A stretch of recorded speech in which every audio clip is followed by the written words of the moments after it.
Welcome back dear student. आज हम जिस प्रोसेस के बारे में बात करने वाले हैं वो है आइसोथर्मल प्रोसेस। आइसोथर्मल प्रोसेस में क्या चीज़ कांस्टेंट होती है स्टूडेंट?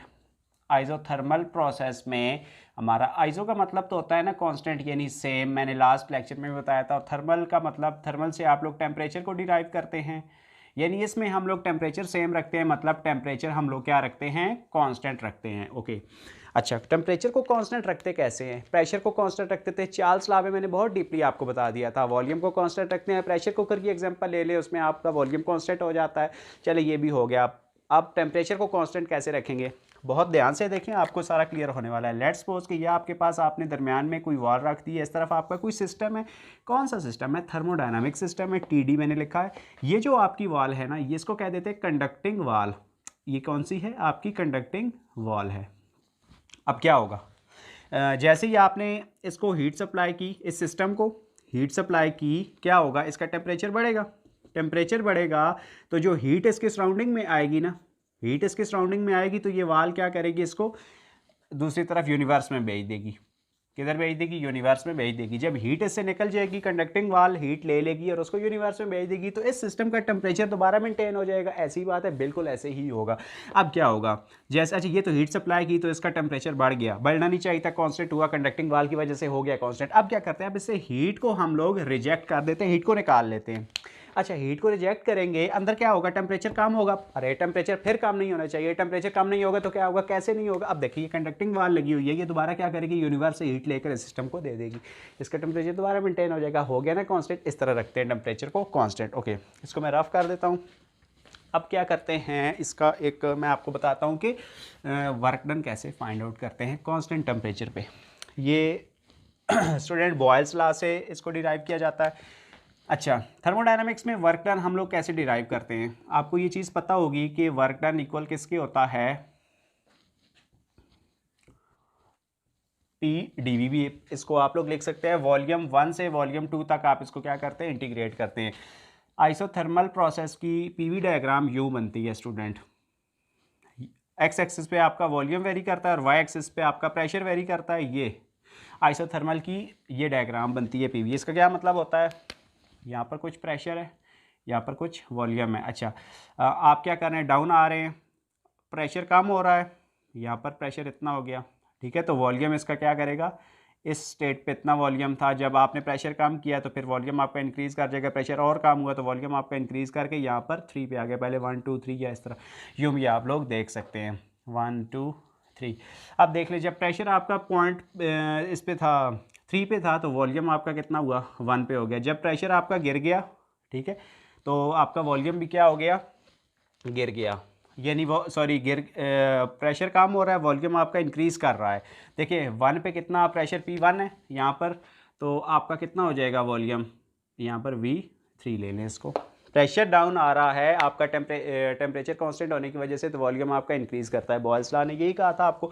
अच्छा, अब इसका हम लोग वर्क डन ले लेते हैं। पहले थोड़ी सी बॉयल्स लॉ की स्टेटमेंट को देख लेते हैं। यूँ उसने कहा था ना, P इन्वर्सली प्रोपोर्शनल होता है उसके वॉल्यूम के, अकॉर्डिंग टू बॉयल्स लॉ। तो P इधर ला के मल्टीप्लाई करा देते हैं तो ये साइन हटाएंगे, इक्वल आएगा, और हम K लिख देते होते हैं। यानी PV इज इक्वल टू का मतलब क्या है? K का मतलब क्या है? कांस्टेंट है। प्रेशर वॉल्यूम का प्रोडक्ट कांस्टेंट है। इसका मतलब है कि PV is equal to P1 V1, ये मतलब हो जाएगा। यहाँ से अगर मैं P की वैल्यू निकालना चाहता हूँ तो मैं क्या करूँगा? P is equal to P1 V1, और ये नीचे मैं V डिवाइड करा दूंगा इससे। ये बॉयज़ लॉ की सारी एक्सप्रेशन मैंने आपको करवाई हुई है। इस P की जगह पे हम लोग क्या पुट कर देते हैं? ये पुट कर देते हैं इधर। अब देखिएगा, वॉल्यूम V1 से V2, P की जगह पर मैं ये पुट करने वाला हूँ P1 V1 over V dV। अब देखें, PV तो कांस्टेंट है, PV कांस्टेंट है। देख लें, PV का मतलब PV is equal to P1 V1 equal to P2 V2, यानी प्रेशर वॉल्यूम का प्रोडक्ट कांस्टेंट है। इंटीग्रेशन में कांस्टेंट को हम लोग बाहर लिख लेते होते हैं, P1 V1 बाहर आ जाएगा, ऊपर क्या रह जाएगा? 1 ओवर V इंटू dV। अब देख लें, ये V P1 V1 integration V1 से V2, ये इधर आपने भी इधर 1 2 इधर भी लिखना है, इसको आपने छोड़ना नहीं है। यानी वॉल्यूम V1 से V2 तक इंटीग्रेट कर रहे हैं। V1 से V2 तक का मतलब है इनिशियल स्टेट से फाइनल स्टेट तक वॉल्यूम को इंटीग्रेट करना। उसमें हम लोग कितना वो वॉल्यूम बढ़ा है या कितना कम हुआ है, ये चीज़ हम लोग देखते हैं। तो वर्क डन में integration area under the curve होता है। अब देख लें, फंक्शन ऊपर डेरिवेटिव, फंक्शन ऊपर डेरिवेटिव, इंटीग्रेशन क्या कहती है? Log of function. तो यहाँ पर हम लोग क्या लिख लेते हैं? log ऑफ v आ जाएगा। इधर v1 v2 लिख लें। अब p1 v1, अब लिमिट पुट कर देते हैं यहाँ पर। तो लिमिट कैसे पुट करेंगे? Upper limit ln of v2 minus ln of v1, ये आ जाएगा अपर माइनस लोअर। अब p1 v1, तो इसको हम लोग माइनस से ख़त्म कर दें, मल्टी लॉग से सिंगल लॉग में आ जाए तो v2 ओवर v1 आ जाएगा। p1 v1, यहाँ से उसको मैं रफ करता हूँ उस तरफ से।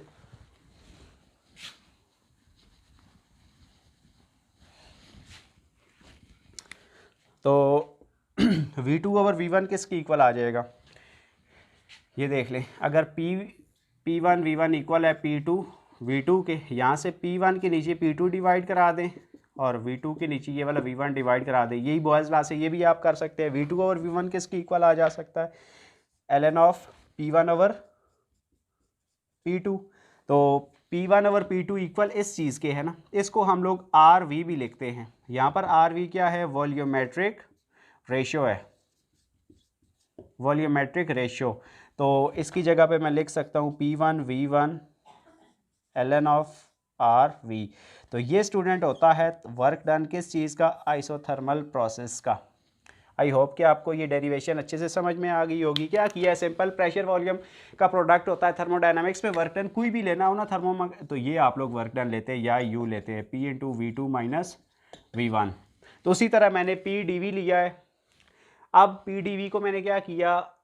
आइसोथर्मल प्रोसेस है, टेम्परेचर कांस्टेंट है, तो बॉयज़ लॉ को एक्सप्रेस करवाया हुआ है मैंने आपको। अगर वो वीडियो नहीं देखी हुई तो इस वीडियो के डिस्क्रिप्शन में वो सारी वीडियोस के लिंक मौजूद है, वहाँ से देख लीजिएगा।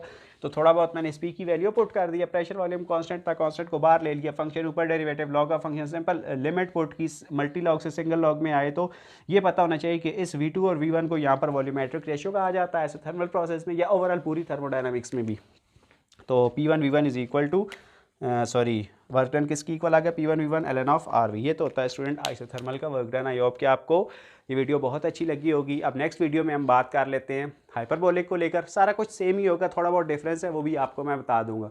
उसके बाद फिर हम लोग आगे चलेंगे, साइक्लिक प्रोसेस यानी साइकिल्स भी मैं आपको सॉल्व करवा दूंगा। यहाँ तक अगर आपको कोई चीज़ समझ में नहीं आई तो आप लोग कॉमेंट सेक्शन में लाजमी पूछिएगा। ये पेपर में आता है, आइसोथर्मल प्रोसेस को डिफाइन करें, ठीक है, और उसका वर्क डन क्या होता है। यहाँ पर कुछ और चीज़ें मैं चले जाते जाते आपको बता देता हूँ। टेम्परेचर कांस्टेंट हो तो आपने याद रखना है कि उसकी जो इंटरनल एनर्जी होती है ना वो भी ज़ीरो होती है। फॉर आइडियल गैस के लिए टेम्परेचर अगर कांस्टेंट हो तो उसकी इंटरनल एनर्जी भी ज़ीरो होती है। तो मतलब ये है कि फर्स्ट लॉ क्या कहता है? जितनी हमने हीट सप्लाई की हुई है कुछ उसकी इंटरनल एनर्जी में चेंज आता है और कुछ वर्क डन होता है। अगर इंटरनल एनर्जी ज़ीरो है तो जितनी हीट सप्लाई करेंगे सारे का सारा वर्क डन हो जाएगा अकॉर्डिंग टू आइसोथर्मल प्रोसेस, ठीक है। तो इंटरनल एनर्जी क्यों ज़ीरो होती है टेम्परेचर कांस्टेंट होने पे? इसका क्या का रीज़न क्या है इसकी?